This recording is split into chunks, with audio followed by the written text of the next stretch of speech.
జీవితమంటే కల కాదు, అది కవులు రచించే కథ కాదు.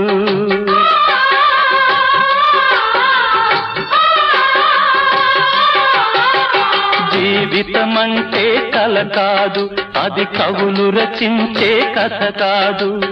కనుమరుగైనది సిరి కాదు, అది మనదని తలచుట సరికాదు.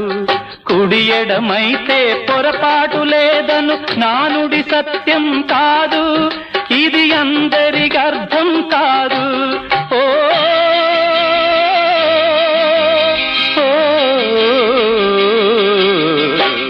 వేగు చుక్క మొలిచింది, వేకువ పొడ చూపింది, తూర్పు తెల్లవారక ముందే కాలం మాటేసింది, నా కళ్ళను కాటేసింది, కాలం మాటేసింది.